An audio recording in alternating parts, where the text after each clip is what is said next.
Hey, here we go with Psychedelia number 4. This is going to be picking things up on slide 11 in your PowerPoint. And we're going to be exploring the two different focal point cities that were most prominent during the psychedelic era of the late 60s. So we're talking about San Francisco in the United States and London in Great Britain. Starting with San Francisco, there was an event that really took the hippie movement from an underground thing that was still just kind of on the fringes of American society, and then suddenly thrust it into the mainstream, where suddenly everyone was aware of hippie culture, drug use, and psychedelic music.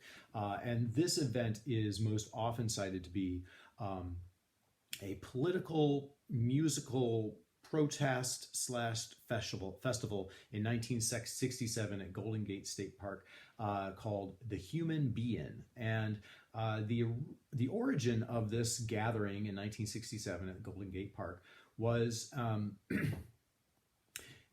LSD had finally come under stricter regulation and control, and it was no longer something that was available to anyone who wanted it, not just for doctors who might be treating their patients, but especially as a recreational usage. So San Francisco had recently passed, or was about to pass, a law that was going to make LSD illegal. And many people in the counterculture, in the hippie aesthetic culture, all gathered together to protest this and try to point out all of the benefits that they saw about this drug use and its way in their cultural way of life. The Human Being was both a political event, protesting the things that they were against and supporting the things they were for at this group, but it also featured a lot of music. A lot of bands and artists were performing there, and it was one of the first places that American media, news, and other people became aware of what was going on with the hippie aesthetic and the hippie culture, especially in San Francisco in the Haight-Ashbury area. Taking a slight detour over into Virginia City, Nevada, the Red Dog Saloon there was an early epicenter for psychedelic music and culture, specifically tied to the novelist Ken Kesey. He is pictured here in this PowerPoint with his famous hippie bus and his merry pranksters, his team of folks who would basically travel around and put on party slash festival events, and people would come together, and this is where his Ken Kesey's famous acid tests became such a fixture of the psychedelic culture, specifically engaging in not just doses of LSD to everyone who participated, but the environment was included lots of stimulating effects, lots of music, lots of lights, lots of sounds and stimuli to basically agitate and enhance that drug-induced trip, the acid test, which before Ken Kesey came along, an acid test refers to something you do to see how strong something is. Pour some acid on the metal, and if it breaks, well, then it's not very strong metal. But in this case, it's an acid test on your mind. The Grateful Dead got their start, or early in their career, playing long improvised sets at Ken Kesey's acid test events. And being able to entertain your audience for long periods of time as they danced and moved and entered their higher states of consciousness at these events, called for someone who could, a band that could play more than just 2 or 3 hit tunes, more than just 2 or 3 minute songs. They needed to be able to go play a long, long time to go for the duration of however long the audience wanted to keep experiencing those effects. So the Grateful Dead got really good at playing music that people liked, but also playing music that they were improvising and making up to stretch a song that would normally take 3 to 5 minutes and making that stretch into hours sometimes. And that early exposure to improvising in a festival music setting, a very drug-induced festival music setting filled with a lot of hippie culture, is going to grow out of the Ken Kesey acid tests and follow the Grateful Dead as they really specialize in live music performance. And there's a slide coming up later where I'll talk about just how many times they did that live music performance. But I also want to point out that there was an element in the radio music of this time, and specifically the AM radio format was typically geared towards pop singles. You'd still hear your Motown hits and your Southern Soul and your early Beatles, folk rock, and tunes that weren't that ambitious, psychedelic, long play, complicated nature.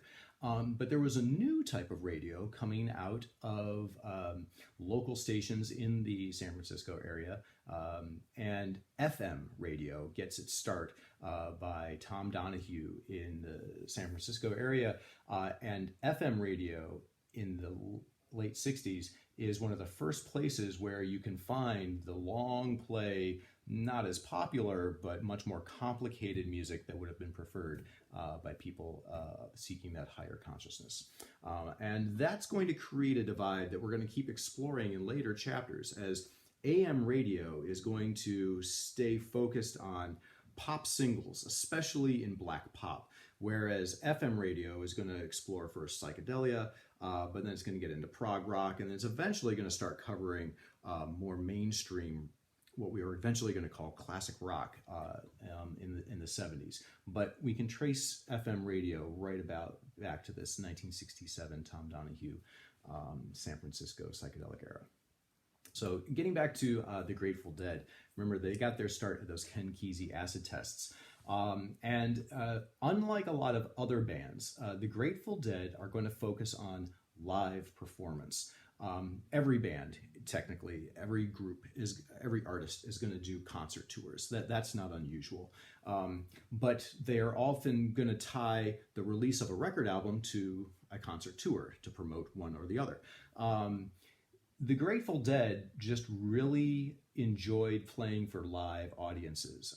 They really enjoyed the improvisational quality of their music. And their music is, I think, hard to pin down. It's definitely coming out of a folk tradition. You can find Jerry Garcia albums where he's strictly just playing fiddle, guitar, mandolin in a much kind of an old Weavers kind of a way.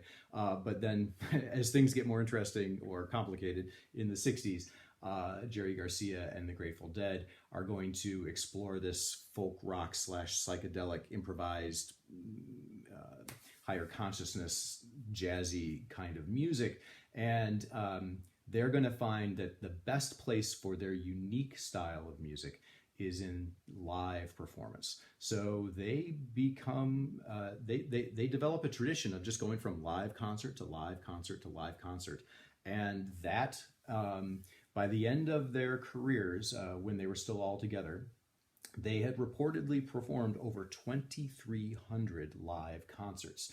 And many of their fans would not just come out from that area that they happened to be playing at. It became part of hippie culture for people who loved the Grateful Dead music and the culture that surrounded the community that was at these concerts, people who would set up shops to sell their hand-knitted items or other homemade goods. If you came to the concert and bought their goods, that would give them just enough money to buy gas and food and enough to get to the next concert, and then they do it all over again. And this kind of traveling commune life was a thing for Deadheads, the fans of the Grateful Dead, but very different than a lot of other bands in that they were focused on improvised music much more heavily than a lot of other rock musicians, and that they focused on live traveling performances. Let's go one more. Or actually, let's stay in San Francisco, and we'll save the last video for London. A few more psychedelic important bands from San Francisco in the late 60s.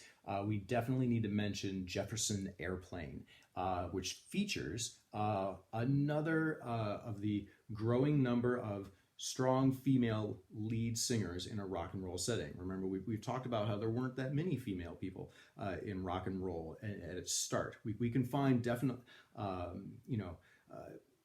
important women in the rock and roll history story. Ruth Brown, Aretha Franklin. Grace Slick is another, seminal person who is groundbreaking in the history of rock and roll. She's pictured in this slide with Janis Joplin, another important female rock and roll figure. Jefferson Airplane, led by Grace Slick on vocals, is going to have several different albums and songs that explore psychedelia, and I'll get into one of their tunes, White Rabbit, on the next slide. But I mentioned Janis Joplin, who has a very distinctive blues vocal leadership style with Big Brother and the Holding Company before she breaks off into a solo career. And another notable band at this time, kind of circulating with Jefferson Airplane and Big Brother and the Holding Company, is Country Joe and the Fish, that were especially involved in radical politics coming out of the Berkeley area. So here's another listening guide that I'd like you to focus in on. The tune White Rabbit, 1967, written and performed by Grace Slick with Jefferson Airplane. Now we're getting into that AABA form. So that means we're going to have a whole section of music that's an A section. We're going to hear that whole section again, and then we'll get some contrasting B material before we come back again and finish it off with A. And that's going to create an expanded final verse as well. Pretty standard rock and roll instrumentation, but here are some, interesting points to listen for.